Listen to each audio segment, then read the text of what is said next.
Merci d'être présent, bonjour. Je suis Benoît Bronick, je suis le coordinateur à la Fédération régionale FNE Bretagne. Je suis accompagné donc de Florence Ligné-Pasquier, qui est administratrice du mouvement France Nature Environnement et qui a aussi des attaches, notamment en Pays de Loire. En Maine-et-Loire, exactement. Voilà, donc tous les deux, nous allons aborder avec vous la question de l'action militante associative, qui est en fait aussi le reflet, en fait, du coup, d'un mouvement social d'engagement pour la nature, pour la défense de l'environnement. Et on vous propose du coup d'avoir cet échange avec vous, de vous témoigner un petit peu de la façon dont a évolué l'évolution du mouvement militant, et puis aussi peut-être avoir des témoignages de votre part sur la façon dont vous avez vécu et de la façon dont vous vivez au quotidien votre engagement militant. Alors, dans un premier temps, déjà, on peut revenir rapidement sur la question de militantisme. Qu'est-ce que c'est qu'être aujourd'hui militant, militante? Aujourd'hui, c'est avant tout une question d'adhésion. On adhère à un projet, on adhère à une organisation, on adhère en fait à un projet collectif. Et ça, c'est la notion importante de l'aspect de participer à une action. L'adhérent à une organisation et en tant que militant est avant tout dans l'action. Quand on devient militant, on imagine rapidement quelqu'un qui est dans le mouvement, dans l'action. Et ça, c'est très important parce que vous allez voir que dans cet engagement personnel, on va construire une identité collective. En effet, quand on imagine la façon dont on identifie et définit le militantisme en écologie, on peut imaginer dans les années 90 trois types à peu près de typologies de militantisme écologique qui existaient. Il y a les militants qui sont issus du monde scientifique. Il faut savoir que beaucoup d'organisations aujourd'hui, associations de protection de la nature, sont issues d'une mouvance, ou en tout cas d'origine scientifique. En effet, l'écologie savante, c'est les premiers défenseurs de la nature. En effet, on pouvait par exemple prendre l'exemple concret de France Nature Environnement, qui avant s'appelait la Fédération française des sociétés de protection de la nature. C'est-à-dire qu'avant, on n'était pas une association de protection de la nature en tant que telle, on était société savante. En tant que Breton, je peux aussi faire le petit clin d'œil à notre Bretagne avec Bretagne Vivante, qui à l'époque s'appelait la SEPNB, Société d'études pour la protection de la nature et de l'environnement. Voilà. L'engagement militant est avant un engagement militant issu du monde scientifique et qui était là aussi pour produire de la donnée, produire de la connaissance sur l'aspect entrée naturaliste. Ça, c'est très important, c'est un des socles de l'engagement militant tel qu'il existe. Il y a aussi le militantisme écologique politique, au sens partisan. Ça, c'est arrivé dans le début des années 70, fin des années 70, pardon, avec l'émergence de l'écologie politique. Avant, il n'y avait pas de parti politique d'écologie. À partir de la fin des années 70, ça a commencé à apparaître dans le paysage écologique, politique, pardon. Et on a vu une certaine scission un peu entre les environnementalistes issus du mouvement « Je m'engage pour l'action de la nature » et ceux qui en ont fait une carrière politique, en tout cas un engagement politique plus partisan. Et cette scission, elle s'explique parce que, en fait, les environnementalistes, eux, ils se projettent sur une action sur le long terme. Ils imaginent une nouvelle façon d'envisager la société avec un monde plus respectueux de l'environnement. Et les écologistes politiques, eux, même s'ils peuvent avoir cette vision ancrée en eux, ils sont limités par le fait qu'ils sont mandatés sur des mandats de court terme. Et donc leur vision, elle est quelque part, parfois, obligée d'être étriquée dans ce mandat politique, dans leur action. Donc voilà, donc il y a cette scission un peu entre les deux, sur le fait qu'aujourd'hui, le monde politique héritier du mouvement écologie politique a un engagement sur le plus court terme. Et enfin, et là, c'est ce qui nous concerne plus particulièrement, c'est le fait que des citoyens aujourd'hui imaginent de s'engager en tant que militants pour améliorer un cadre de vie. Parce que on se rend compte que le cadre de vie ne nous correspond plus, on a besoin d'un monde vivable, d'un monde beaucoup plus respectueux de l'environnement. Et là, les citoyens se rassemblent, se regroupent et se retrouvent dans un combat et dans des valeurs qui leur sont communes, et vont s'organiser sous format d'association. Alors, bien sûr, la nature elle n'aime pas se poser dans des cases, et ben les militants qui militent pour la nature, c'est pareil, ils ne sont pas dans des cases. Et on a des porosités entre ces différents types de militantisme. Beaucoup aujourd'hui des militants politiques partisans sont issus ou sont passés par la case du militantisme associatif. De même, les militants du monde associatif est souvent issu du monde scientifique. Et on a cette porosité entre les différents acteurs militants, même si on peut quand même aujourd'hui encore constater une certaine défiance entre surtout l'écologie politique, au sens partisan, des autres engagés militants. Et puis, on a aussi de nouvelles formes militantes qui aujourd'hui ont surgi par rapport aux dernières années qui se sont écoulées. Aujourd'hui, on peut être militant et en faire une carrière professionnelle. Notamment, il y a beaucoup de métiers de l'environnement qui se sont développés.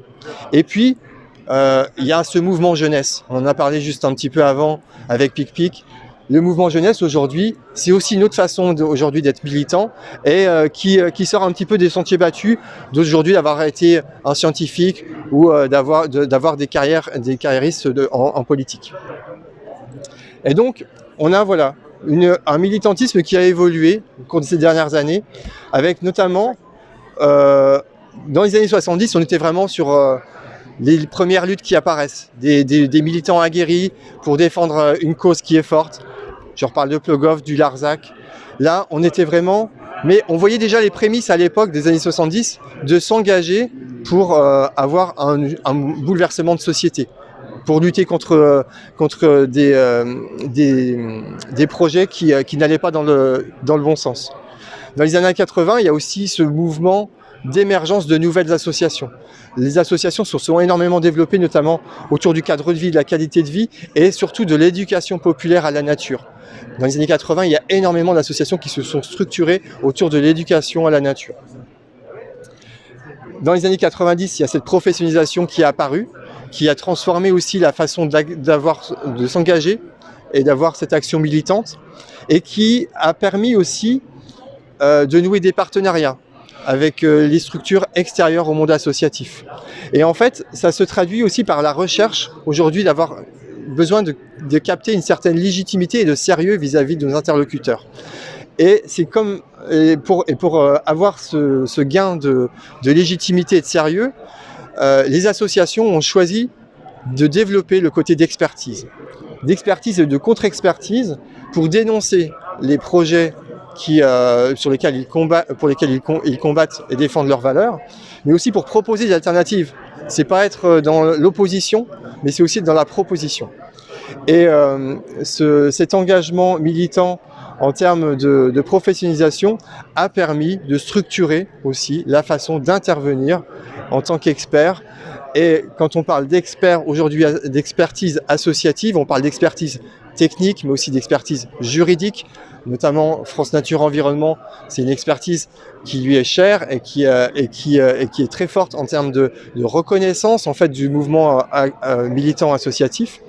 On parle aussi de l'expertise scientifique, il y a une multitude d'expertises aujourd'hui qui est mise au profit de l'action collective. Et puis, dans les années 2000, on a aussi le développement de la démocratie environnementale qui re-questionne notre modèle de société et qui prend tout son sens encore plus aujourd'hui face à l'urgence qui est face à nous.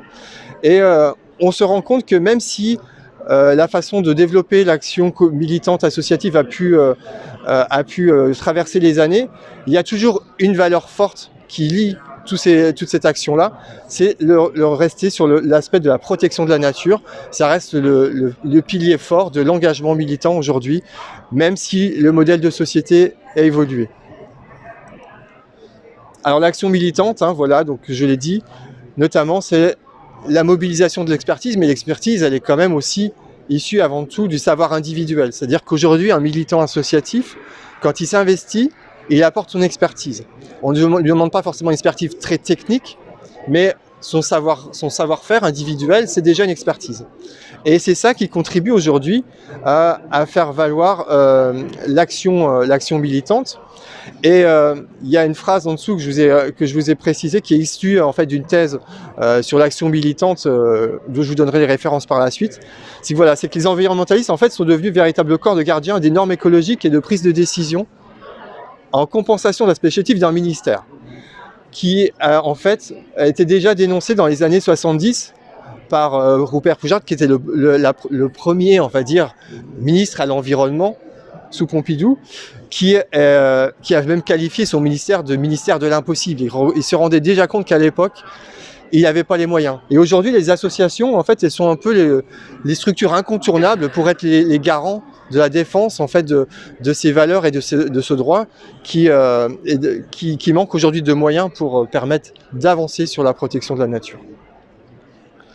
On marche sur la tête. Combien de fois vous avez dû entendre ça dans vos associations quand on parle de nos combats au quotidien?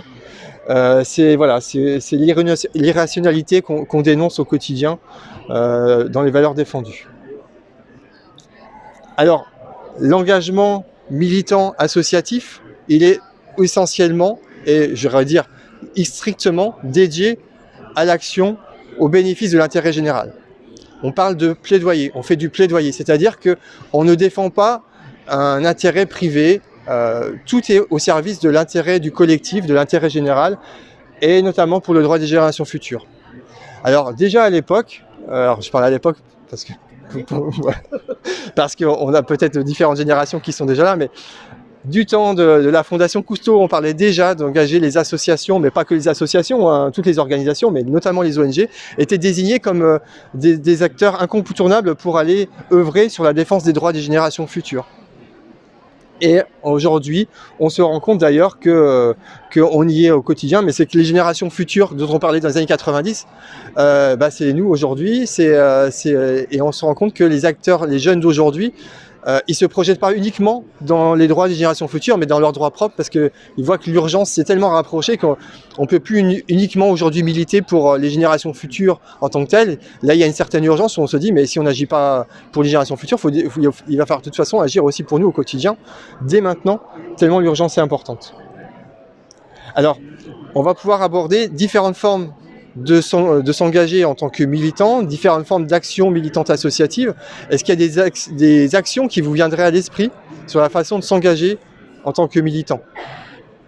Vous avez des idées d'actions militantes associatives? Une marche, un débat, une manifestation. Oui, une marche, un débat, une manifestation. Ensuite, une autre proposition? Des actions un peu choc comme Extinction Rébellion. Ou... Des actions choc style Extinction Rébellion, oui. Une autre idée encore? Une adhésion, caméra, très bien. Alors on va brosser quelques-unes des actions militantes possibles. Je ne vous cache pas que celles que vous avez citées vont être exposées notamment parce qu'en effet c'est des actions qui sont aujourd'hui incontournables. Il y a la fameuse manifestation. Alors la manifestation, on est toujours dans l'idée de mobiliser l'opinion publique, qui va être l'indicateur le plus précieux en fait de voir si notre message il est entendu et s'il peut avoir de l'écho. Alors la manifestation, il y a notamment Pierre Fabre qui désigne 3 types de manifestations dans son ouvrage. Il y a l'initiatrice, celle qui fait émerger une nouvelle revendication. C'est souvent celle dans laquelle on se retrouve le plus facilement en tant qu'acteur militant associatif. Il y a aussi la manifestation de crise où là on est sur du face-à-face, de la confrontation. On n'aime pas trop être dans ce format-là, mais parfois on y est aussi. Et il y a la manifestation routinière qui est plus de la commémoration pour fêter les anniversaires, pour toujours rester quand même. Il y a un point commun à ces différents types de manifestations, c'est que c'est de fédérer les gens autour d'un message commun, d'être le porte-voix d'une valeur et surtout de faire nombre. Ça, c'est hyper structurant. Il y a la pétition. La pétition, on la connaît tous. La pétition, on était au bord sur le trottoir avec nos pétitions, on faisait signer pour défendre un combat, défendre une valeur. Aujourd'hui, avec les nouveaux systèmes, on peut faire des pétitions en ligne. Ça démultiplie avec force le message et la portée qu'on peut avoir. J'ai pris un des exemples. Je pense qu'il n'y a pas d'autres encore aujourd'hui. Voilà, l'affaire du siècle, hein, c'est 2,3 millions de signataires. Voilà. Il y a l'éducation à et dans la nature. Alors là, c'est une façon d'agir au quotidien en tant qu'acteur militant. Alors on a dit les colloques, parle des débats, de la formation, des scolaires. C'est aussi cette approche-là de transmettre l'information et de rendre acteur. Et on parle souvent de l'éducation à la nature, il faut aussi parler d'éducation dans la nature. Aujourd'hui, il y a besoin de reconnexion à la nature, de mettre les pieds dans l'herbe. On ne peut pas faire plus simple. C'est ce besoin de reconnexion qui est essentiel et qui est une valeur forte de l'action engageante pour le militantisme associatif. Les médias, qui sont aujourd'hui des outils incontournables pour justement que la parole associative soit entendue. Alors l'idée, c'est de faire écho, de faire rayonner notre message, mais c'est aussi de mobiliser. Ça permet de mobiliser, de faire passer nos messages et de nous rejoindre. Et c'est aussi une façon de valoriser l'action militante associative. De parler de nous, c'est bien, mais de parler aussi de ce qu'on fait. Pas simplement du fait qu'il y a un combat qui se fait et sur lequel on milite, mais de dire aussi d'où on vient, qui on est, et que les gens comprennent l'action et la démarche qu'on peut engager. Alors, il y a aussi une façon de se mobiliser sur l'action militante associative au travers de temps de concertation et de consultation. Alors, pour cette action militante associative, j'ai justement passé la parole à Florence, qui est très aguerrie à cette approche et qui va vous exposer tout ceci. Oui, alors moi je vais vous parler de ce qu'on appelle la démocratie environnementale et un peu la façon de faire de FNE, de procéder, qui est à la fois à œuvrer pour faire progresser les textes. C'est-à-dire dans tous ces textes, il y a eu des militants FNE nationaux qui ont proposé une enquête publique environnementale qui déjà en 83 disait il faut étudier les alternatives, ça c'est hyper précieux, hein, voilà. A proposé, acté, œuvré pour la création de la Commission nationale du débat public. Sur lesquels on est membre et on peut saisir la Commission nationale du débat public pour certains dossiers.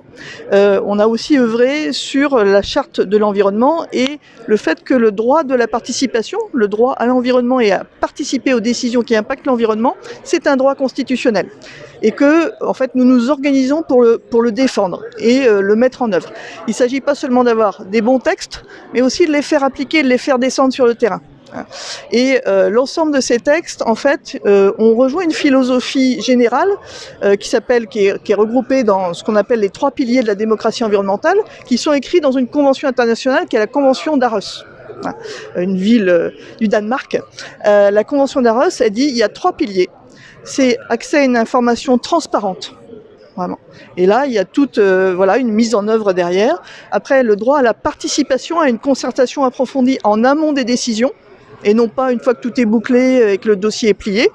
Et le 3e pilier, et j'y tiens parce que je fais partie du réseau juridique de FNE, c'est l'accès à la justice. C'est-à-dire que quand vous n'avez pas été entendu en 1 et en 2, vous avez essayé de faire porter la voix de l'environnement sans les 2 premiers états, vous n'avez pas été entendu, vous pouvez vous réserver l'accès à la justice parce qu'on est à la fois dans une démocratie et un état de droit. Et une des particularités, c'est d'ailleurs aussi pour ça que FNE est connu, c'est qu'on est dans le dialogue institutionnel, on y tient, mais on est aussi capable d'aller en justice, en action en justice contre l'État, etc., pour faire entendre, parfois mettre le pied dans la porte et dire oui, il y a un vrai sujet là, on y va, et quand on gagne, on rouvre la concertation et on redémarre, donc c'est un travail de patience. Mais tout ça, c'est dans une philosophie qui est propre. Donc moi je suis administratrice et ça fait 10 ans que je suis au conseil d'administration de FNE, j'ai fait 8 ans de bureau national, dont la vice-présidence. Donc j'ai beaucoup circulé dans le mouvement et ce que je vois, c'est qu'en fait, c'est très partagé. Cette communauté de valeurs de la Bretagne à PACA, en Guyane, enfin dans tout le mouvement, la façon dont on se reconnaît dans cette façon d'avoir un dialogue franc, mais costaud, hein, sur lesquels on tient des positions, parfois difficiles, c'est quelque chose qui est très propre, qui est très fort dans le mouvement FNE, avec parfois des confrontations avec d'autres associations qui nous reprochent d'être trop dans le dialogue institutionnel par rapport à d'autres formes d'action militante. Alors, souvent dans nos mouvements et dans nos fédérations de terrain, les différents types de militants, il y a des lasagnes, quoi. Il y en a qui se reconnaissent plus dans des actions en choc, d'autres dans des dialogues. Mais tout ça, en fait, on a aussi une action fédérale pour défendre la démocratie environnementale. Je vais vous donner un exemple. C'est qu'on a par exemple ces 3 piliers. On a une évaluation environnementale qui est maintenant structurée par du droit européen. Eh bien, ça fait plus de 10 ans que FNE mène des contentieux au niveau national et les gagne, tous, sur avoir une vraie évaluation environnementale stratégique avec une autorité environnementale, etc., etc. Mais tout ça, c'est pour donner aux moyens aux associations de terrain d'avoir des bons outils pour mieux protéger l'environnement.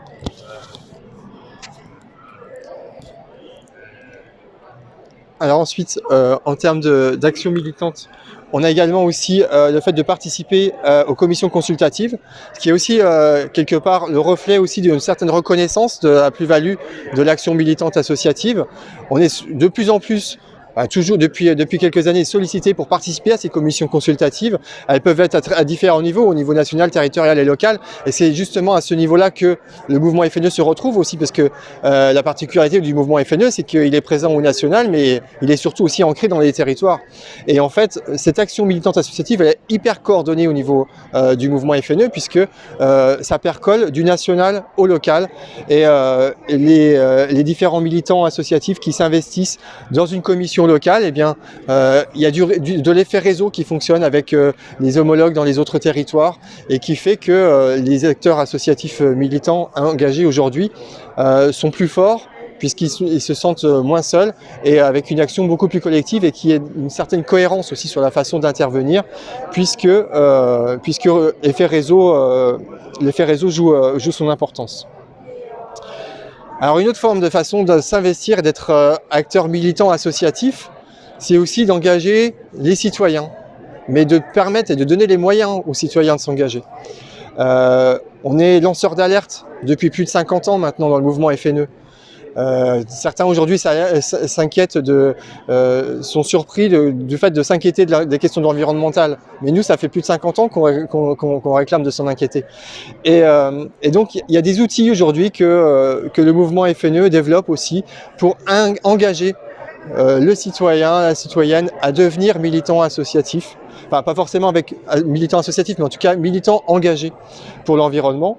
Alors il y a des outils d'aide à la décision, d'aide au positionnement qui sont développés, c'est toute une gamme de scopes notamment que FNE a développé. Et il y a surtout aussi l'outil Sentinelle de la Nature. Sentinelle de la Nature aujourd'hui, c'est une petite application, donc ça parle à tout le monde, ça parle aux jeunes, ça parle aux moins jeunes aussi.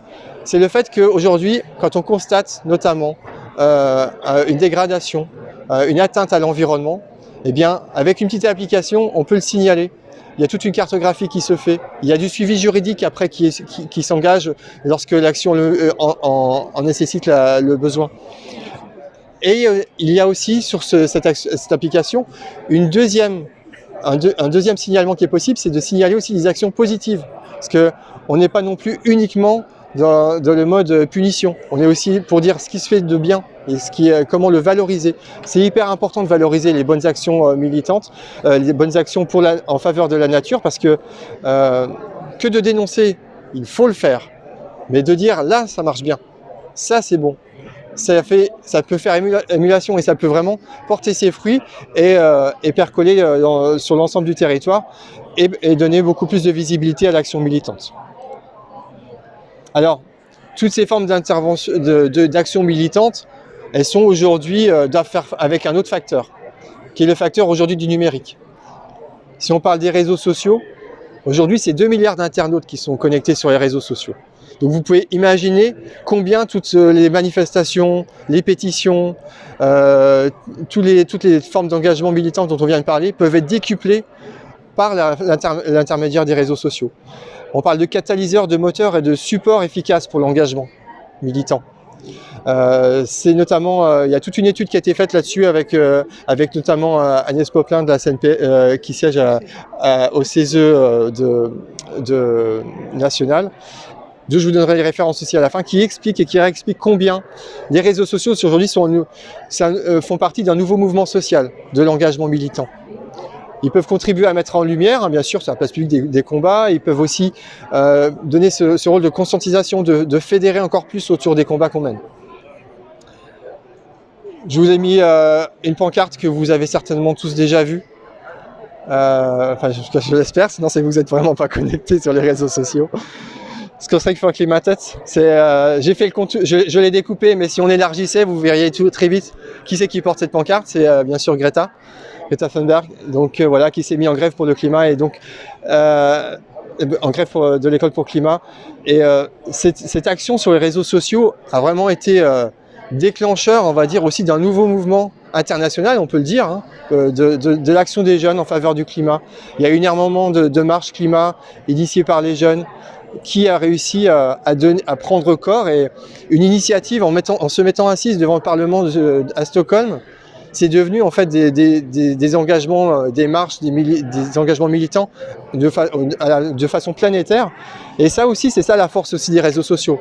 Alors, ça, c'est sur l'aspect positif des réseaux sociaux. On connaît tous aussi les travers des réseaux sociaux, mais voilà. En tout cas, les réseaux sociaux contribuent aussi à développer cette action militante associative. Il y a de nouvelles formes d'engagement militant. Tu le citais tout à l'heure, c'est l'aspect notamment des actions de désobéissance civile, notamment qui sont développées par des nouvelles organisations qui ont émergé. On peut parler d'Extinction Rebellion. Même si le fait de désobéir, la désobéissance civile n'est pas un fait nouveau, hein, ça n'a pas surgi avec l'Extinction Rebellion il y a 3-4 ans, hein. C'est quelque chose qui existe depuis très longtemps, qui est ancré dans le mouvement militant. Mais il faut dire quand même qu'il y a eu une mise en lumière et une accaparation en fait de cette nouvelle mode d'action qui a surgi. Il y a une petite citation là de Georges Bernanos qui de dire: il faut beaucoup d'indisciplinés pour faire un peuple libre. Voilà, c'est-à-dire que des fois, il faut y aller, tant pis, il faut aller sur d'autres sentiers pour faire passer notre message, pour se faire entendre. L'action de désobéissance civile aujourd'hui marque aussi un certain sentiment peut-être d'inefficacité. On se dit mais il n'y a plus que ça aujourd'hui peut-être pour faire bouger les choses. L'action militante associative qu'on mène depuis plus de 50 ans, on peut aussi faire le constat que ça n'a pas hyper bien fonctionné, puisqu'aujourd'hui on est quand même sur des constats d'effondrement de biodiversité, donc on ne peut pas dire que ça n'a pas été efficace. Il y a eu des victoires, on a avancé sur les choses, mais c'est vrai que on n'est pas non plus sur une hyper grande victoire aujourd'hui. Au Congrès mondial de la nature, on peut parler aussi quand même du fait qu'on n'est pas dans un statut très confiant en termes de stabilité de la biodiversité. Donc il y a de nouvelles formes qui aujourd'hui prennent de nouveaux sentiers pour essayer de faire passer les messages de façon un petit peu plus radicale, même si le terme n'est peut-être pas celui-là, mais en tout cas de se montrer dans une posture pour faire bouger les choses de façon plus franche, et en évitant les passages de démocratie comme on les connaissait et comme on les connaît encore aujourd'hui, beaucoup plus consensuels, on va dire. Je voulais revenir un petit peu sur le profil des personnes engagées en termes de militants associatifs. On peut parler des fondateurs qui sont, on va dire, souvent les cadres et dirigeants associatifs. Il y a les adhérents, les sympathisants. Être aujourd'hui militant, c'est pas forcément avoir des responsabilités associatives. Ça peut être aussi simplement adhérer à une organisation pour la soutenir. Ça peut être aussi des fois tout simplement être sympathisant, c'est-à-dire que lorsqu'il y a un événement qui se fait, on s'y greffe, une marche. On va à la marche, même si on n'est pas adhérent à l'association, c'est pas grave. La valeur qu'ils défendent, je la partage, je vais avec eux. Et puis, il y a cette nouvelle génération qui s'engage aujourd'hui et qui ne se retrouve pas forcément dans le cadre institutionnel et le cadre structurant d'une association. Pour autant, ça reste des militants hyper fonctionnels, qui ont des valeurs, qui sont souvent les mêmes, et qui, parce qu'aujourd'hui, tous les militants engagés pour la protection de la nature se retrouvent dans cet élément fort qui est un besoin de bien-être et de besoin de protéger et d'avancer sur cette question. Donc voilà. Il y a des mouvements citoyens, des collectifs qui se structurent, et parfois on peut aussi penser que si ces militants qui ne veulent pas rentrer dans une association, notamment souvent les jeunes se disent je ne veux pas forcément me retrouver dans une association, on peut penser aussi que c'est parce qu'il y a un parcours de vie qui fait qu'à ce moment-là, ils se retrouvent dans l'action militante informelle, collective. Mais peut-être que dans 10, 15, 20 ans, ils vont plutôt aller justement se retrouver dans une association avec un cadre plus structuré. Donc il y a aussi, on revient à cette notion de porosité dont on parlait tout à l'heure. Hein. Aujourd'hui, on pourra imaginer aussi que les nouvelles générations, mouvement jeunesse, ils vont aussi intégrer les structures associatives un peu plus formelles. Alors, tout le monde est concerné hein, au niveau de l'action militante. Les militants associatifs, eux, ils sont là depuis plus de 50 ans. Pardon ? Parfois même plus. Pas tous depuis 50 ans, mais voilà. Le mouvement, en tout cas, l'action militante, elle existe depuis la nuit des temps, on va dire. Allez, allons-y, soyons fous. Non, mais il y a les citoyens aussi aujourd'hui qui se sentent tous concernés. Ils rejoignent les marches CRIMA, ça leur parle. Ils se sentent mobilisés et touchés par le message militant en protection de la nature.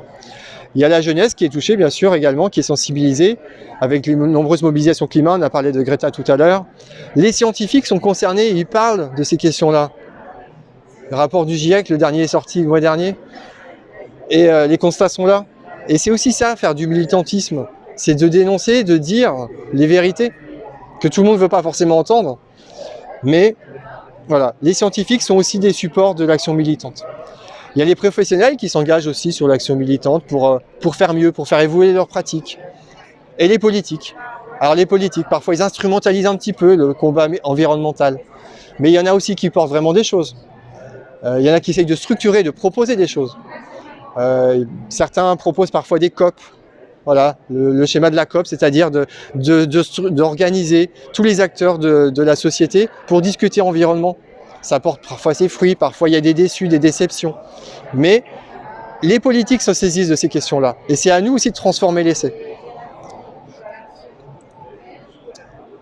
Et il y a ce dialogue environnemental qui est la clé notamment de la façon de communiquer et surtout de transmettre les valeurs qu'on défend dans nos combats. Là, je vais passer la parole à nouveau à Florence, parce que Florence, elle connaît très bien ce combat, notamment pour revenir sur Notre-Dame. Et voilà, je te laisse. Vas-y.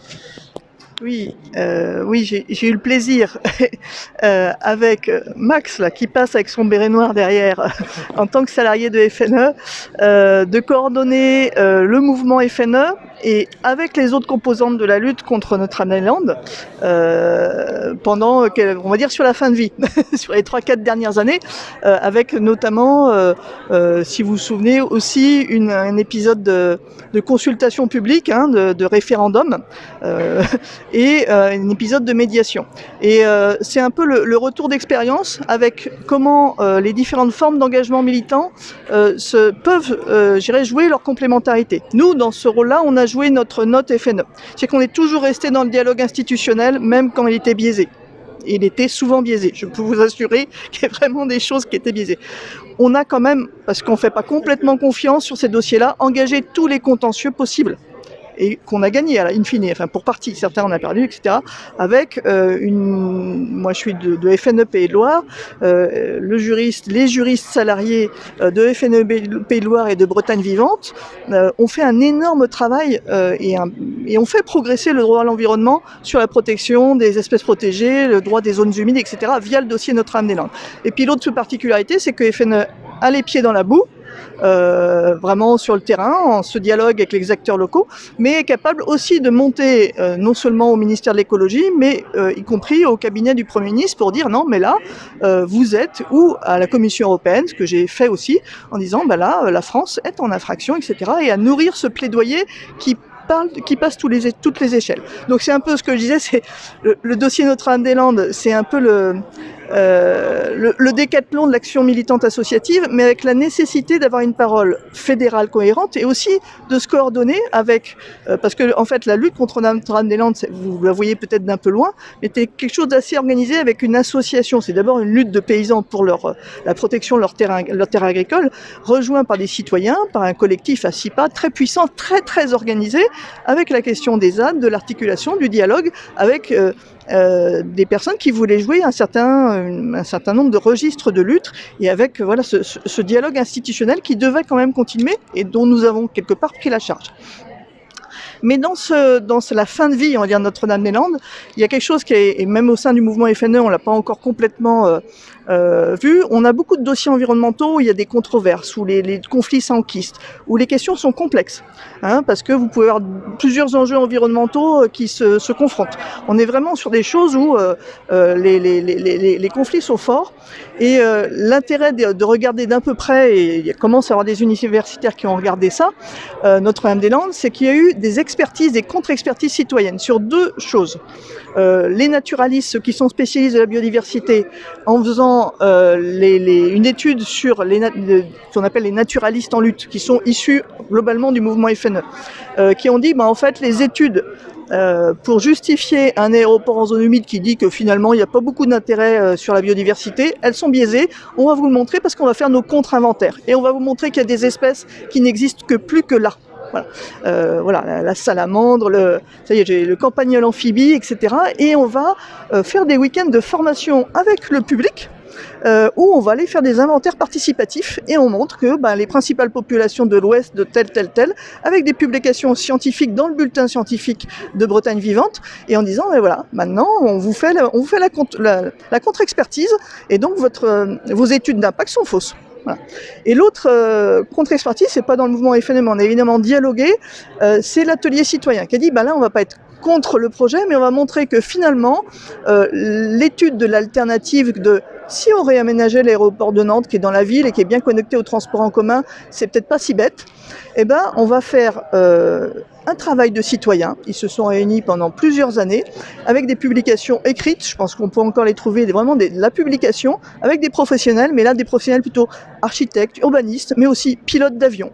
Des gens qui disent en fait Nantes a déjà un aéroport et il peut être amélioré, et on vous le montre avec de la production de données professionnelles en fait là-dessus, et de la publication. Et c'est sur ces deux contre-expertises citoyennes qu'il y a eu le processus, on va dire, de médiation. C'est celui qui a arrêté le conflit, donc lancé au début, ça c'est du gouvernement Macron, donc une médiation avec une méthode d'analyse de controverse. C'est-à-dire que dans cette médiation, on dit on va mettre au même niveau les expertises citoyennes et les expertises du maître d'ouvrage. On n'a pas tout à fait les mêmes moyens, je vous assure, entre Vinci et pourtant c'est le jeu qu'on a accepté de jouer, et on a convaincu l'ensemble des associations de jouer ce jeu-là, en disant on a des choses à dire, et on joue le jeu de cet équivalent, et sur lesquels on cerne les questions principales. On essaye d'avoir une sorte de photographie des consensus, dissensus, parce qu'il peut y avoir des consensus en disant etc. Et puis sur quelques points, parfois très techniques, la question du bruit, la médiation, c'était une commission officielle de l'équipe de médiation, a demandé des tierces expertises par des instituts techniques pour trancher, pour arrêter d'être dans le flou. Donc c'est un processus hyper réglé. Je ne sais pas s'il est encore en ligne, mais le rapport de médiation non seulement explique le processus, mais explique en quoi aujourd'hui notre façon de décider, la décision, n'est pas adaptée aux grands enjeux écologiques, pas par manque de texte, mais souvent parce que les textes sur les études d'impact ou sur la démocratie environnementale sont mis un peu au rabais et instrumentalisés pour une décision qui est déjà prise. Et en disant, si on veut vraiment avoir la décision de moindre impact environnemental et donc la meilleure décision pour la société, parce que la protection de l'environnement c'est d'intérêt général, il faut un peu changer de méthode. Donc les méthodes d'analyse de controverse, alors je vous invite à aller voir celui qui a pensé ça, Michel Badré, a fait une étude au Conseil économique et social environnemental qui porte justement sur cette méthode, l'a appliquée au débat public sur le programme national de gestion des déchets nucléaires, l'a affiné comme méthode, et l'une des particularités c'est vraiment une innovation démocratique, une innovation du vivre ensemble, c'est que une de nos fédérations départementales et régionales en Vendée l'a fait appliquer à un projet de port de plaisance à Bretignolles-sur-Mer, en Vendée, qui divisait la population depuis 20 ans. On ne savait plus vraiment, on divisait les familles, c'était vraiment un gros sujet de division. On a proposé cette méthode, avec vraiment inspiré de cette approche, avec une commission interne, avec vraiment en lien avec le conseil municipal, avec les élus, de façon vraiment démocratique, pour réexaminer l'ensemble des enjeux et l'ensemble des arguments et affiner les choses et pour qu'on arrête d'être dans l'invective et dans la division, mais qu'on soit vraiment sur là-dessus. Et suite à cette méthode cet été, je voyais le président de FNE Vendée il y a 15 jours, il était épuisé, mais le conseil municipal de la commune, de façon rationnelle, a dit bon voilà, en compte tenu de ce réexamen général, on abandonne ce projet avec un vote démocratique. Et vraiment, c'est vraiment quelque chose sur lesquels nous avons encore à... Donc c'est une innovation démocratique dans le vivre ensemble, sur lesquels on n'a pas encore eu le temps de transférer, mais en disant mais compte tenu des enjeux et de la nécessité d'avoir du mieux-disant environnemental dans les projets, c'est sans doute une des méthodes qu'il va falloir développer, faire de l'éducation à la démocratie environnementale pour nos militants, pour les citoyens, pour les élus. Parce qu'on n'a pas le temps de perdre autant de temps qu'on a perdu dans autant de conflits environnementaux. Donc voilà, j'insiste sur cette nouvelle méthode issue de la médiation Notre-Dame-des-Landes, mais sur laquelle qui peut s'appliquer sur des petits projets. À toi. Merci Florence. Alors on arrive sur une dernière séquence qui revient un petit peu du coup sur le fait que l'action militante associative, c'est aussi avant tout un engagement qui est porteur de sens. Alors, en effet, aujourd'hui s'engager et devenir militant en faveur de la protection de la nature, c'est ce sentiment d'appartenir à une communauté de justes, de faire respecter le droit et de défendre des valeurs qui sont celles qui parlent au plus commun, pour l'ensemble des biens communs. Il y a une étude qui a été faite auprès des FNE qui faisait un petit peu donc, le point sur ces bénévoles en 2010. Et c'est vrai que 70%, pratiquement 69% des bénévoles, ils ont le sentiment de faire changer les choses. Alors, il y a entre guillemets, entre parenthèses, un peu, mais il y a ce sentiment quand même d'appartenir à un mouvement qui peut faire bouger les choses et que le combat il est juste. Il y a cette certitude d'œuvrer pour les générations futures. 70% des bénévoles aussi avaient le sentiment d'être utiles. C'est ça aussi, devenir militant engagé, c'est se sentir aussi utile à la cause. Alors certes, c'est un épanouissement personnel aussi, mais c'est aussi en faveur notamment des générations futures et d'un monde vivable. L'action militante, elle permet aussi de créer c'est un véritable fait social qui est porteur d'une sensibilité. Cette sensibilité, c'est l'écologie au sens le plus noble du terme, qui est celui de la protection du vivant. Le besoin de se reconnecter au vivant, il y a ce besoin aujourd'hui de renouer avec le vivant, avec la nature. Il y a eu pendant trop longtemps cette déconnexion, cette dissociation de l'homme et de la nature, et il y a besoin de réconcilier les deux et donc de se reconnecter. Il y a le fait de partager son expertise et surtout de la mettre au profit du service d'intérêt général, on va dire, et pour le collectif. Donc c'est aussi un moment de partage, l'action militante. C'est donner de ses compétences, c'est donner de son temps. Ça, je crois que n'importe quel militant aujourd'hui vous pourrez vous le dire. C'est donner de son temps, mais pour le collectif. Et puis enfin, et pas des moindres, c'est aussi la fierté d'avoir un parcours de vie cohérent. Aujourd'hui, un militant, il s'engage parce qu'il véhicule des valeurs qui lui font corps. Et aujourd'hui, on a une certaine fierté quand on est militant associatif de donner de son temps, de donner de son expertise pour une cause qui nous semble la plus juste et la plus reconnaissante. Voilà, il y a ce parcours de vie qui est très important. Et donc voilà, c'est avant tout être militant associatif, c'est surtout cette notion d'engagement. On s'engage pour quelque chose et c'est au service du collectif. Alors, du coup, je ne peux faire qu'un message qui est celui-là, qui est de vous dire de vous engager, de devenir militant, peut-être vous l'êtes déjà, militant ou militante associative. Rejoignez le mouvement FNE. Il y a forcément un hérisson près de chez vous. Il y a 6000 associations partout en France qui sont rattachées au mouvement FNE. Il y a 900 000 militants. Peut-être vous faites partie de ces 900 000. Si ce n'est pas le cas, on fera 900 001 ou 900 002 à la fin du diapo. Voilà, donc rejoignez-nous. Voilà, vous avez les références. Vous allez sur le site de fne.asso.fr pour avoir les contacts, Il y a forcément un FNE près de chez vous, donc je dis il y a des FNE régions. Donc moi je prêche pour ma paroisse, FNE Bretagne, fne-bretagne.bzh, mais vous pouvez forcément trouver un FNE près de chez vous. Pour les locaux de l'étape, il y a forcément FNE PACA, les représentants sont ici, pour échanger avec vous et pour vous accueillir dans leurs équipes et la façon de rejoindre leur combat et leur façon de militer au quotidien. Et je vous avais promis quelques références que je vais pouvoir vous laisser aussi. Voilà, c'est des références qui ont un peu guidé la façon de construire cette présentation. Voilà, donc il y a des thèses de doctorat qui ont été faites aussi sur ces questions de la construction identitaire, voilà, comment on se projette dans l'action collective.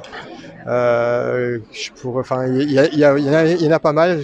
Il y a aussi, alors vraiment tout dernier qui est sorti il y a 3 semaines. Il y a une jeunesse sacrifiée qui aborde aussi cette façon dont les jeunes aujourd'hui s'engagent. C'est pas uniquement sur l'entrée environnementale, hein, mais la façon dont les jeunes s'engagent aujourd'hui, qui est très intéressante. Il y a peut-être le film aussi que vous avez vu là, le 82 minutes Désobéissant. Vous l'avez peut-être vu. Il est encore en ligne, on peut le retrouver en ligne, hein, de Adèle Flo et Alizé Chiapi. Je crois que c'est passé sur France 5, je crois. Enfin, en tout cas, vous pouvez le retrouver en ligne très facilement.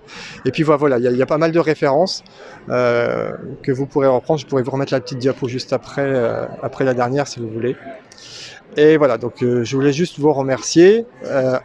Ainsi que Florence, hein, se joint à mes remerciements. Je suppose que je vais lui passer la parole juste dans une seconde pour qu'elle vous remercie également.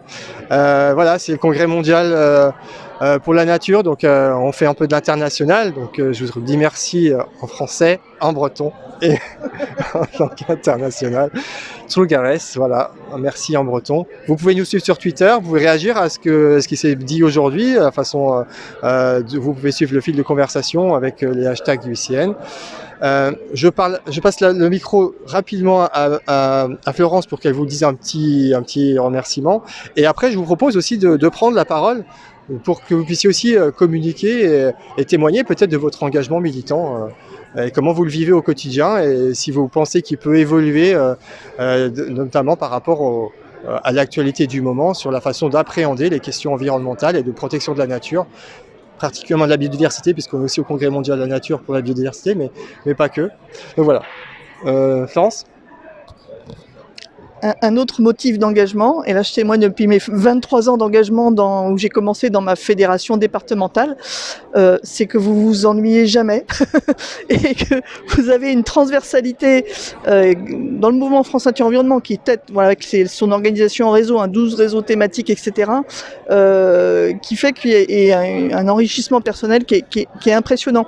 C'est-à-dire que vous commencez localement, puis vous avez des cellules qui s'ouvrent et des amitiés aussi associatives très fortes qui se créent, vous imaginez bien, au fil des combats. À vous la parole. Merci.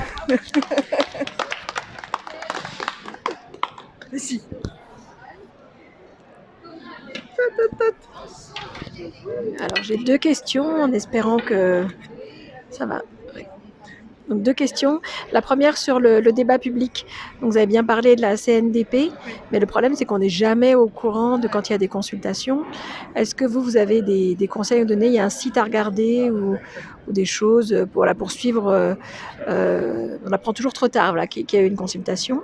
Et ma deuxième question qui n'a rien à voir, était plutôt par rapport à ce que j'ai dit tout à l'heure sur l'engagement des jeunes. Est-ce que vous avez un profil un peu typique des militants FNE et justement par rapport à ce que je disais sur les quartiers populaires, est-ce que c'est une volonté aussi d'aller vers ça? Merci.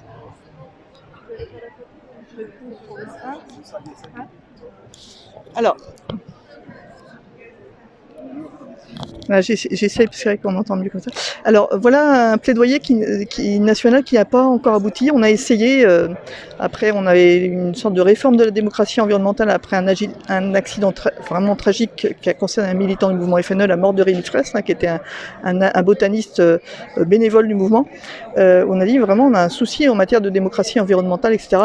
Et sur lesquels une partie de notre plaidoyer, c'était vraiment un service public l'information numérique du citoyen. Et ça, je te rejoins complètement. C'est-à-dire qu'aujourd'hui, pour avoir où sont les consultations qui sont d'une consultation communale à une enquête publique, à un débat public, il faut jongler entre plus d'une dizaine de sites qui ne sont pas organisés de la même façon suivant les départements. C'est une échelle à découragement. Donc nous, on avait proposé un système de plateforme publique où il y a une obligation de publication, ça n'a pas été retenu. Et aujourd'hui, on dit, ah oui, les procédures existent, etc. Mais mettez-vous à la place du citoyen de base. C'est-à-dire qu'un de nos gros boulots en tant qu'association fédération, par exemple départementale, c'est de dire, ah oui, l'information existe, mais il faut savoir la rechercher. C'est-à-dire que si on met pas un bénévole à faire la veille de façon systématique, en lui disant, bah, tu vois, tous les 15 jours, tu vas aller voir, toc, toc, toc, toc, toc, vous pouvez passer complètement à côté. C'est vraiment une catastrophe, hein, parce qu'à l'heure du numérique, c'est vraiment une catastrophe. C'est vraiment partie il y a des plaidoyers qui débouchent, et puis celui-là, ben, ça fait 6-7 ans qu'on l'a, parce qu'on voit bien que aujourd'hui l'information circule, mais celui-là, c'est un échec. Un échec. Donc, sur les débats publics et les concertations maîtres d'ouvrage de la CNDP, il y a le site de la CNDP, mais sur lesquels qui publient, etc., etc. Et donc c'est vrai que c'est comment on organise de façon un peu plus cohérente, mais là ce serait vraiment une fonction de service public, cet accès à l'information où j'habite tel endroit et je peux savoir ce qui se passe autour de moi, où je suis intéressé par les questions d'eau, même si c'est pas là où j'habite, et je peux aller voir quelque chose ailleurs dans d'autres départements. Parce que tout citoyen peut participer à une enquête publique, à un débat public, on n'est pas limité dans sa zone géographique. Donc voilà, ça c'est vraiment un obstacle, mais voilà, on a des fiches un peu de vadémécum, mais il faut toujours l'adapter un peu localement. À toi. Sur le deuxième. Oui, c'était sur le profil des militants au sein du mouvement FNE. À peu près. Voilà, c'est la question. On pourrait dire quand même que, en termes de militants associatifs, on est sur un militantisme un peu vieillissant, il faut le dire, dans le sens où mais c'est pas que dans le mouvement FNE, c'est pas ni que dans le mouvement de protection de la nature, c'est assez général dans le mouvement associatif. On est toujours un peu dans la question du renouvellement. Parce que souvent, les nouvelles entrées, les nouveaux militants qui rentrent dans le mouvement associatif n'ont pas forcément cette appétence à prendre des responsabilités. Le cadre associatif, dirigeant associatif, c'est des responsabilités supplémentaires à l'engagement en tant que tel, qui demandent qui demandent du temps tout simplement. Et il y a on parle de la crise du bénévolat, je ne sais pas si c'est le terme, mais bon, il y a toujours aussi cette quête de renouveler les militants. Parce qu'en fait, on voit que les militants, il y en a toujours, hein. Il y en a toujours partout des militants, mais ils ne sont pas forcément intégrés dans une structure formalisée, associative. Et donc, la question que le mouvement se pose déjà depuis un moment, et c'est de savoir comment capter ces militants qui ne sont pas forcément intégrés dans le monde associatif, mais qui pour autant sont très complémentaires de ce qu'on peut faire en termes de l'action associative. Et là où je pense qu'on a besoin de travailler, c'est de travailler aussi sur cette complémentarité. Qu'on leur explique la démarche de qu'est-ce qu'on peut faire dans une association et ce qu'on ne peut pas faire si on n'est pas dans une association. L'association, elle a aussi des capacités à agir dont on ne peut pas se saisir si on n'est pas dans un cadre structuré. Donc il y a besoin, notamment de l'action en justice, qui est quand même la plus flagrante, mais voilà, il y a besoin aussi de notre côté de mieux communiquer sur qui on est, ce qu'on fait, et qu'est-ce que ça apporte de complémentaire à l'action militante qui, elle, ne serait pas directement dans le mouvement structuré. Voilà, et alors, un peu vieillissant, et moi j'aurais tendance à dire quand même assez féminin. Je ne sais pas si tu partages cette analyse, mais je trouve aussi. Je confirme l'enquête que je lui ai dégotée de mes archives, là, qui est un peu vieille, qui a 10 ans, qui était vraiment une analyse sociologique du militant FNE, nous a révélé qu'en fait, les femmes étaient très présentes. Sauf quand, par contre, moins dans les postes de responsabilité, le plafond de verre, hein, voilà. Même dans le mouvement, voilà, on reproduit la société, bon.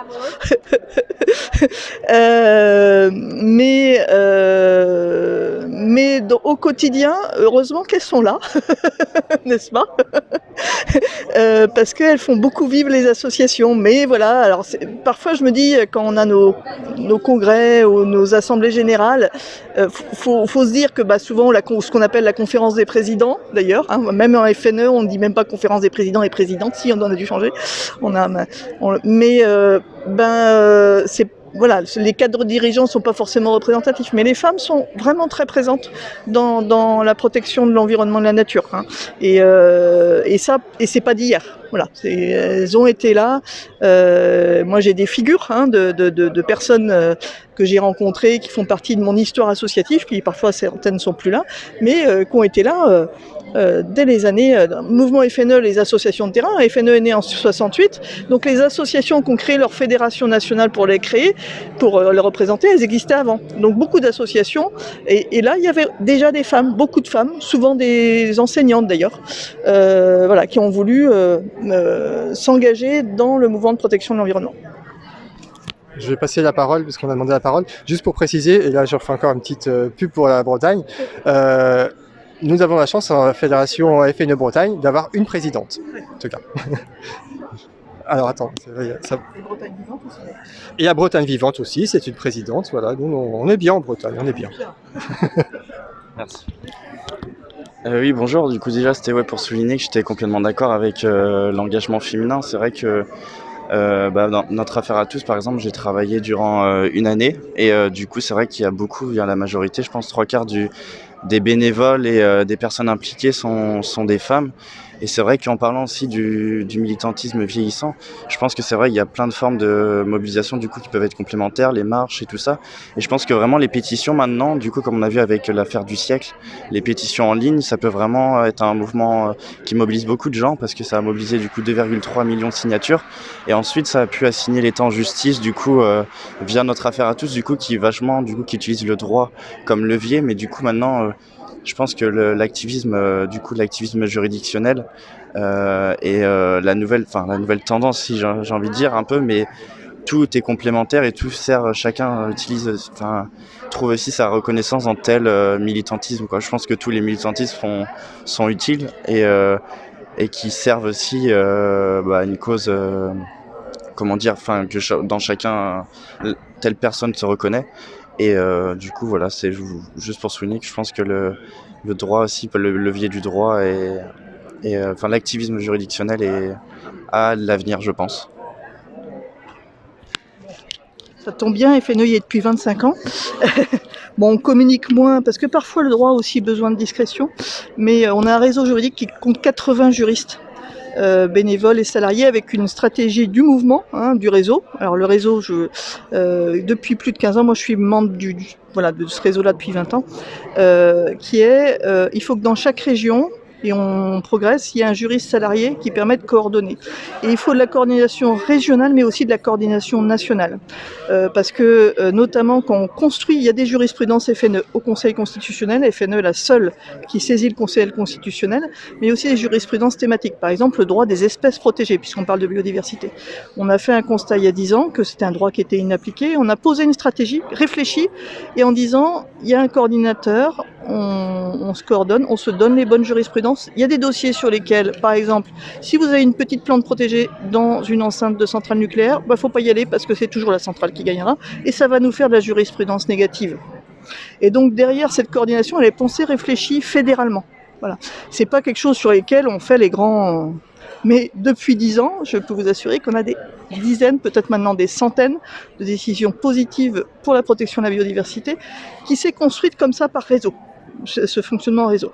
Alors maintenant, ça prend beaucoup d'ampleur médiatique, on va dire, mais moi, je pense à peu près ce qu'on dit, c'est que FNE national, que le national, pas les fédérations régionales, c'est 300 contentieux par an, 80% à 85%, suivant que vous êtes en administratif, pénal ou civil, de réussite. C'est-à-dire que quand on va, et même on accompagne des jeunes juristes salariés, on lui dit là vas-y, on lui donne, on a des séances de formation pour avoir les bons arguments, les bonnes jurisprudences. On a une base de données jurisprudentielle interne, voilà, qui permet de, aussitôt qu'il y a une décision qui est prise, il y a une mini-analyse, elle est mise à disposition de tout le monde, voilà.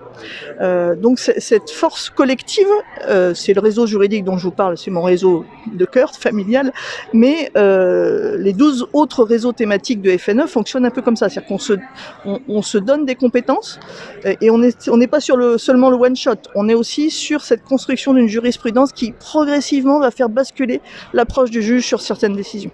Donc ça c'est ça qui est passionnant quand je dis dans l'engagement associatif, c'est que vous êtes vraiment sur des réflexions de stratégie globale et sur lesquelles vous avez besoin vraiment de force vive, c'est-à-dire que de juristes qui à un moment acceptent de se spécialiser sur telle thématique. Bon là, ce qu'on se fait en ce moment, c'est pas très drôle. On a spécialisé des juristes sur lutter contre les régressions du droit de l'environnement. Bon, mais c'est aussi le job, quoi. Globalement, on va dire, le mouvement FNE, c'est 70% de la jurisprudence environnementale française depuis 40 ans. Voilà. Et vraiment, personne, il n'y a pas encore de thésard qui a fait le truc, mais je pense qu'on est vraiment pas loin du compte, quoi. Voilà. Donc c'est vraiment de l'organisation. Merci pour ce complément d'information. Ce que je vous propose, ça, il faut qu'on stoppe parce qu'il y a la table est attendue pour la séquence suivante. Si jamais vous avez d'autres interventions ou vous voulez échanger avec nous, je vous propose qu'on se retrouve sur l'autre côté du stand pour échanger encore si vous le souhaitez.